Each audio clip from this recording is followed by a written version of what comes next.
10절까지 말씀 우리 함께 살펴보도록 하겠습니다. 신약성경 갈라디아서 1장 1절에서 10절까지 말씀입니다.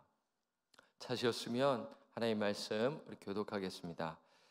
사람들에게서 난 것도 아니요 사람으로 말미암은 것도 아니요 오직 예수 그리스도와 그를 죽은 자 가운데서 살리신 하나님 아버지로 말미암아 사도된 바울은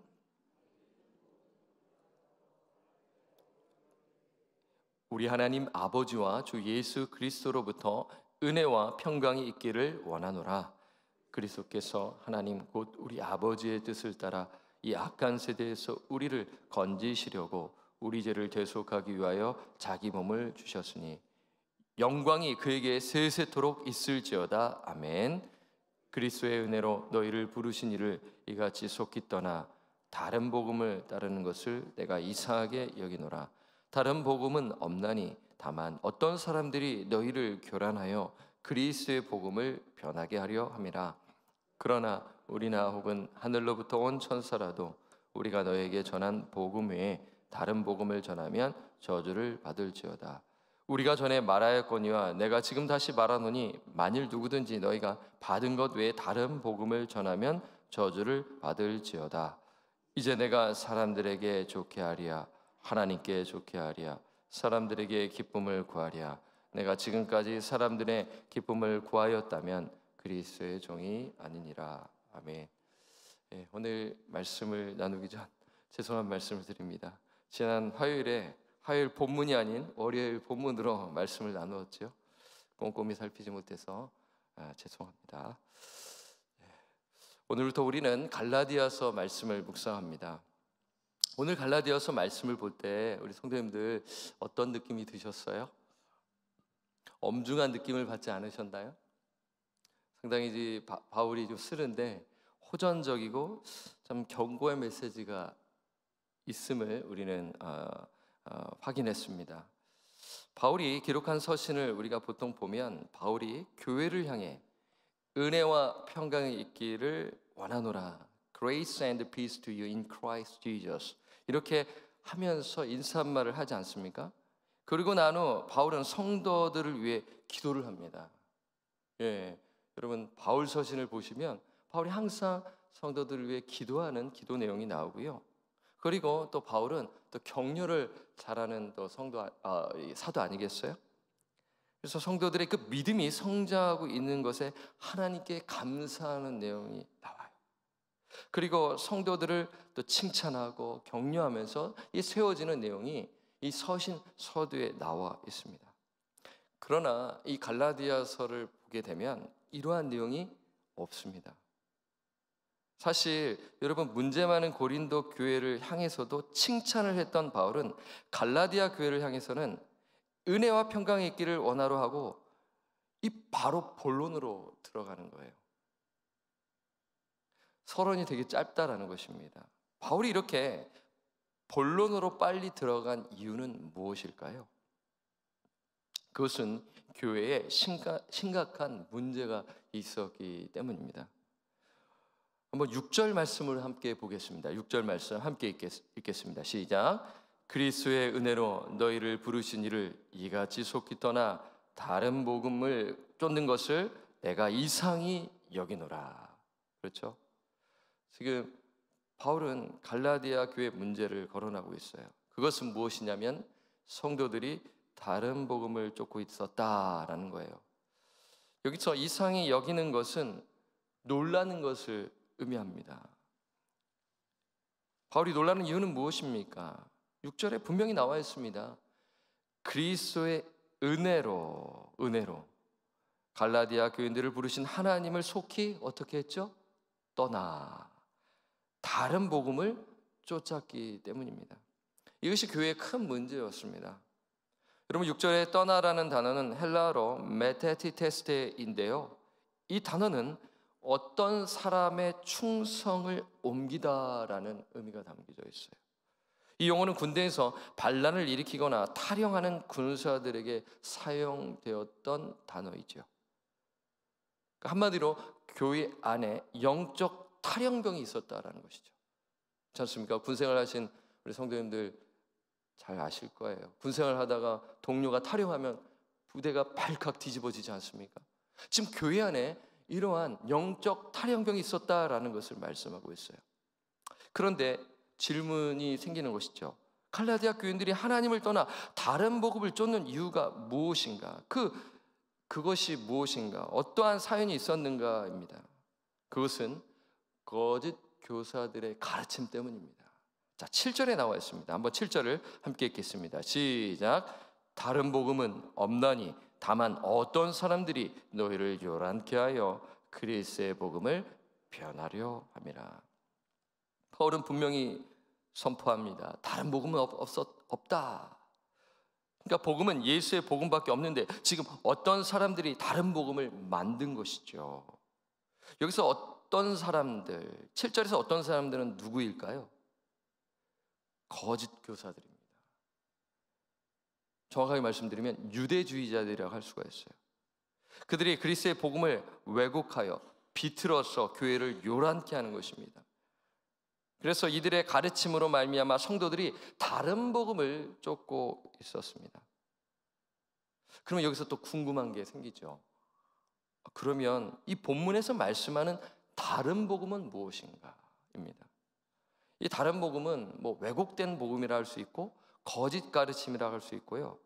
조금 더 여러분 갈라디아서를 깊이 묵상하시고 전체 갈라디아서 1장에서 6장을 보게 되면 알 수가 있는데, 다른 복음은 오직 믿음으로 오직 은혜로 의롭게 된다는 복음을 반박하는 것입니다.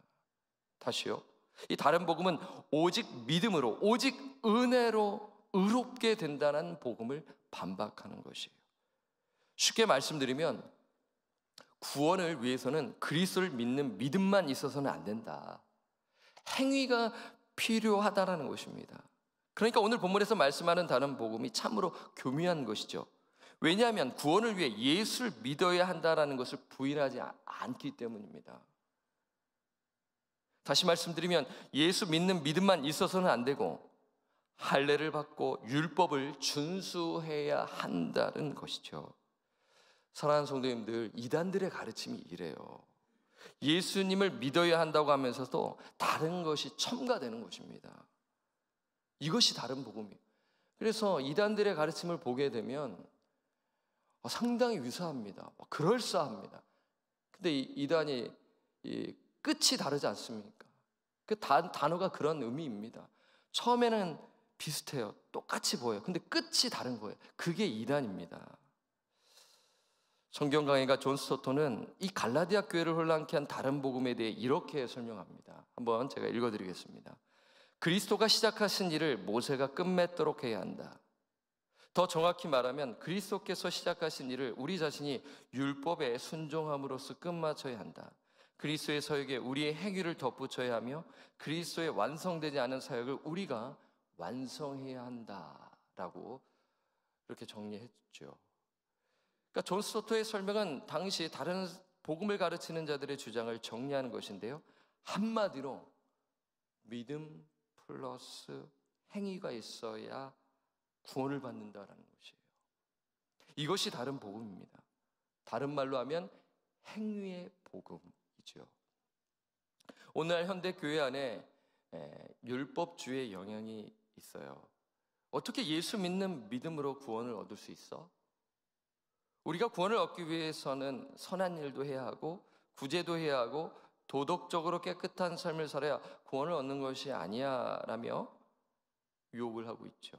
그리고 율법을 지킴으로써 구원을 얻을 수 있는 것이 아닌가 하며 믿음 외에 다른 것을 첨가하고 있는 것입니다. 사랑하는 성도 여러분, 만약 다른 어떤 것을 첨가하면 그것은 다른 복음이 되는 것이에요. 그것은 종교입니다. 여러분, 종교와 복음의 차이점이 무엇입니까? 종교는 당신이 무엇을 할 수 있는가에 대한 내용이고 어떤 것을 지켜야 구원을 받을 수 있다고 말해요. 반면 복음은 이미 예수님께서 십자가에서 이루신 것을 믿으라고 말씀하는 것이죠.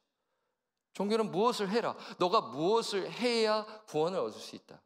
그러나 복음은 예수님이 이미 했다, 이미 이루었다, 그것을 믿으라는 것이죠. 그래서 그 믿는 믿음, 말미암아 구원을 얻고 그에 대한 반응으로서 순종하는 것이죠. 이것이 교묘합니다. 이것을 믹스해 버리면 이게 다른 복음이 돼요. 그래서 분별하지 아니하면 넘어갈 수가 있는 것이에요. 우리 성도님들, 누가 이단에 넘어가는 줄 아세요? 말씀을 잘 모르는 거, 애매하게 아는 분들. 어떻게 보면 이렇게 말씀드릴 수가 있어요. 그냥 일주일에 한 번의 신앙으로 만족하게 되고 그냥 어쩌다 말씀을 읽는 분들, 그런 분들이 어떻게 보면 이단들의 표적이 될 수가 있는 것이에요. 그래서 하나님의 말씀을 정확하게 또 관찰하고 또 해석할 수 있어야 하는 것이죠. 해석은 무엇입니까? 하나님의 말씀을 바르게 이해하는 것이에요. 그래야 바르게 적용할 수가 있고요, 건강한 교회를 이룰 수가 있는 것입니다. 그래서 바울은 그 부분, 복음에 대해서 선포하고 있는 거예요. 그 복음의 내용이 3절에 있어요. 그러니까 서론에 바울은 이 복음을 선포하며 이야기하고 있는 것이죠. 우리 3절 말씀을 우리 함께 3절과 4절을 함께 읽도록 하겠습니다. 시작. 그리스도께서 하나님 곧 우리 아버지의 뜻을 따라 이 악한 4절과 5절입니다. 죄송합니다. 시작. 그리스도께서 하나님 곧 우리 아버지의 뜻을 따라 이 악한 세대에서 우리를 건지시려고 우리 죄를 위하여 자기 몸을 들이셨으니 영광이 저에게 세세토록 있을지어다. 아멘. 여기서 분명히 이야기하죠. 예수 그리스도께서 하나님 아버지의 뜻을 따라 이 악한 세대에서 우리를 건지시려고 우리 죄를 위하여 자기 몸을 들이셨다라고 해요. 그러니까 우리의 죄 사함 받는 유일한 길, 예수의 보혈밖에 없다. 이것이 복음입니다. 오직 예수 믿는 믿음으로 말미암아 우리는 구원을 얻게 된다. 이것이 복음입니다. 오직 예수를 믿는 믿음을 가진 자만이 하나님 앞에 의롭다함을 얻게 되고 하나님 앞에 설 수 있게 된다라는 것을 말씀하고 있는 것이죠. 만약 인간의 행위로 구원을 얻으려 한다면 예수님이 십자가를 헛되이 여기는 것이죠. 자, 우리 한 구절만 한번 찾아보도록 하겠습니다. 갈라디아서 2장 21절, 우리가 나중에 살펴보겠지만 갈라디아서 2장 21절을 한번 찾아서 읽어보도록 하겠습니다. 여러분 한번 찾으셨나요? 갈라디아서 2장 21절 함께 읽겠습니다. 시작. 내가 하나님의 은혜를 패하지 아니하노니 만일 의롭게 되는 것이 율법으로 말미암으면 그리스도께서 헛되이 죽으셨느니라. 그러니까 복음 위에 다른 것을 의존하면 예수님께서 십자가에서 완성하신 사역을 인정하지 않는 것입니다. 내가 조금 부족하니까, 내가 좀 모자르니까 제가 조금 더 뭘 해야, 내가 해야지만이 하나님 앞에 설 수 있다라는 것, 어떻게 보면 맞는 것 같아요. 그렇지 않나요? 이런 이야기 여러분 듣지 않나요? 제가 조금 더 출석도 해야 되고요, 헌금도 좀 더 많이 해야 되고요, 좀 착한 일도 좀 많이 해야 되고요. 그러면 옆에서 맞아요, 당신이 그런 일을 안 했기 때문에 지금 하나님의 벌을 받고 있는 거예요. 자녀들이 그렇게 되는 거예요. 그렇죠. 그러면서 뭔가 내가 좀 더 뭘 해야겠다라는 생각에 사로잡혀. 여러분, 그렇게 해서 축복을 받으면 또 그렇게 또 다른 사람한테 전하게 되고, 그러니까 그리스도의 은혜가 없는, 결국에는 행위, 내가 공로, 결국엔 내 자랑하는 것입니다. 나중에는 내가 잘했어, 내가 정말 뭘 해서, 그럼 내 의를 드러내고. 성경이 그걸 말씀하고 있는 것이 아니죠. 그래서 바울은 지금 이러한 거짓 복음, 다른 복음이 있었기 때문에 지금 교회를 힘들게 할 것을 알기 때문에 상당히 호전적으로 경고의 말씀을 갈라디아 성도들에게 말씀하고 있는데요, 그게 본문 말씀 8절과 9절에 있는 것입니다. 우리 다시 한번 우리가 읽었던 본문 말씀 8절과 9절을 보도록 하겠습니다. 제가 8절 읽겠습니다. 그러나 우리나 곧 하늘로부터 온 천사라도 우리가 너에게 전한 복음 외에 다른 복음을 전하면 저주를 받을지어다. 9절 함께 읽겠습니다. 시작. 우리가 전에 말하였거니와 내가 지금 다시 말하노니 만일 누구든지 너희의 받은 것 외에 다른 복음을 전하면 저주를 받을지어다. 여러분 보세요. 두 번이나 걸쳐 다른 복음을 전하면 뭘 받을지어다? 이거 무시무시한 표현이죠. 저주를 받을지어다. 그러니까 예수의 복음을 왜곡하여 다른 복음을 전하는 자는 하나님의 심판을 받게 될 것을 말씀하고 있는 거예요. 그러니까 바울이 얼마나 다급했어요. 얼마나 긴급했어요. 그러니까 서론을 이렇게 복음으로 딱 선포하고 인사말도 짧게 하고 칭찬도 좀 칭찬할 부분도 있었겠죠. 그러나 지금 교회 상황이 긴박하니까 바로 본론으로 들어가서 지금 교회를 위해서 지금 말씀을 전하고 있는 것이죠. 왜 이렇게 긴급하게 전합니까? 왜 이렇게 다급하게 전합니까? 영원한 생명이 달려있기 때문이에요. 그렇지 않습니까? 그래서 바울은 다른 복음을 전하는 자들 향해 경고의 메시지를 보내고 있는 것입니다. 또한 교회가 큰 위협을 당할 수 있었기 때문이죠. 그런데 거짓 교사들은 바울이 사람들에게 좋게 하기 위해 은혜의 복음을 가르쳤다고 비난하고 있어요. 그래서 10절을 보면 바울이 그것을 말하고 있죠. 10절 우리 함께 읽겠습니다. 마지막 구절인데요. 시작. 이제 내가 사람들에게 좋게 하리야, 하나님께 좋게 하리야, 사람들에게 기쁨을 구하리야. 내가 지금까지 사람의 기쁨을 구하는 것이었다면 그리스도의 종이 아니니라. 그렇죠? 이 말씀은 바울이 그리스도의 종으로서 사람에게 좋게 하고 기쁘게 하는 것이 아니라 하나님을 기쁘시게 하기 위해 사역했음을 말씀하고 있어요. 그런데 율법주의자들은 은혜의 복음을 듣고 어떻게 믿음으로 어떻게 구원을 받을 수가 있는 것인가? 바울이 사람에게 환심을 사려고 은혜의 복음을 가르쳤다고 비난하는 것이에요. 어떻게 그런 복음을 전할 수가 있어? 어떻게 믿는 믿음으로 말미암아 구원을 받을 수 있어? 라며 바울을 비난하는 것이죠. 하지만 우리는 바울이 오늘 본문에서 강경한 어조로 갈라디아 교인들을 책망하는 것을 볼 때 바울이 결코 사람을 기쁘게 하는 자가 아님을 알 수가 있는 것이죠. 그의 삶과 그가 하나님을 향한 뜨거운 마음과 교회를 향한 뜨거운 마음을 볼 때, 그의 삶을 볼 때 그는 결코 사람을 기쁘게 하는 것이 아니라 하나님을 기쁘시게 하기 위해 살았음을 우리는 잘 알고 있어요. 여기서 우리는 바울의 자세를 본받아야 하는 것이죠. 그것은 무엇입니까? 복음을 사수하는 것이에요. 여러분, 이렇게 한번 생각해 보세요. 비본질적인 것에는 우리는 너그러운 마음을 가져야 합니다. 비본질적인 것에는 너그러운 마음을 가지는 것이 되게 중요해요. 그러나 본질에서는 절대로 타협해서는 안 되는 것이죠. 그리고 복음을 사수하는 것은 가만히 있는 것이 아니라 복음을 믿고 전하는 것입니다. 그리고 더 나아가서 복음에 합당한 삶을 살아내는 거예요. 그래서 갈라디아서 5장과 6장에는 그러한 그 복음을 믿는 자의 삶에 대해서 아주 상세히 말씀하고 있잖아요. 성령을 따라 사는 삶. 그래서 성령의 열매가 나오고요. 6장에는 아주 구체적으로 그 복음에 합당한 삶을 말씀하고 있는 것이죠. 왜 그렇습니까? 왜 우리는 이 복음을 사수해야 합니까? 왜 복음에 합당한 삶을 살아야 합니까? 왜냐하면 교회는 복음에 생겨나고 살아가기 때문인 것이죠. 복음은 교회 위에 굳건히 세워져야 하는 것입니다. 만약 교회 안에 복음이 없다면, 복음이 선포되지 않는다면 교회의 생명력을 잃게 되고 병들게 되는 것이죠. 여러분, 교회를 망가뜨리는 방법이 무엇인지 아세요? 복음을 왜곡하고 복음에 합당한 삶을 살아내지 아니하는 거예요. 그러면 교회는 병이 듭니다. 교회사적으로 교회가 어려움을 빠질 때 외부의 핍박 요인보다는 내부였어요. 내부가 부패했기 때문에 교회가 타락한 것입니다. 오히려 여러분, 환난과 핍박이 있었을 때 교회는 건강하게 성장했고 더 예수의 복음을 붙들며 더 전진하며 나아가는 것이죠. 신앙을 지켰어요. 하지만 문제는 내부입니다. 내부에서 복음을 바꾸는 것입니다. 복음에 합당한 삶을 살아내지 않는 것입니다. 그러할 때 교회는 힘들게 되는 것이죠. 그래서 바울은 이러한 부분에서 이 은혜의 복음을 선포하며 나아가는 것을 우리는 볼 수가 있습니다.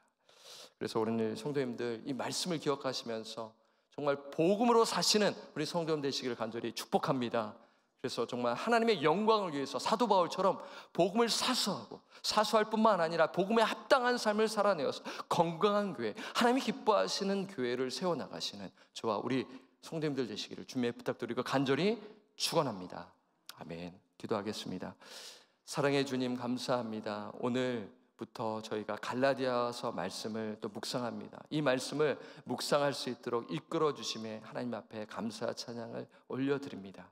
주님, 이 말씀을 깊이 묵상케 하시고 우리 자신을 살피게 하시고 또한 우리 공동체를 돌보게 하여 주셔서 우리 교회가 정말 복음 위에 말씀 위에 굳건히 세워지는 교회가 되게 하시고 더 나아가서 이 복음에 합당한 삶을 살아내요 정말 성령을 따라 살아가는 삶, 하나님을 기쁘시게 하는 삶을 살아내는 우리 모든 권속들 되도록 은혜 베풀어 주옵소서. 이 새벽에 저희가 이제 이 말씀을 붙들고 정말 교회를 위해, 나라와 민족을 위해, 지체들을 위해, 자녀들을 위해 정말 이 열방을 향해 뜨겁게 기도할 텐데, 하나님 우리의 기도를 통하여 천국 복음이 전파되게 하여 주시고 하나님의 나라가 확장되어지도록 인도하여 주옵소서. 주님께 기쁘시게 하는, 주님을 기쁘시게 하는 기도의 용사들로, 믿음의 사람들로 세워져 나가도록 하나님 이 시간 은혜 베풀어 주시옵소서. 감사 찬양을 주님께 올려드리옵고 우리를 죄로부터 구원하여 주신 우리 구주 예수 그리스도의 이름으로 축복하며 기도드립니다. 아멘. 하늘에 계신 우리 아버지여, 이름이 거룩히 여김을 받으시오며 나라가 임하시오며 뜻이 하늘에서 이루어진 것 같이 땅에서도 이루어지이다. 오늘 우리에게 일용할 양식을 주옵시고 우리가 우리에게 죄 지은 자를 사하여 준 것 같이 우리 죄를 사하여 주옵시고 우리를 시험에 들게 하지 마옵시며 다만 악에서 구하옵소서. 나라와 권세와 영광이 아버지께 영원히 있사옵나이다. 아멘. 여러분 기도의 자리로 나아가시도록 하겠습니다.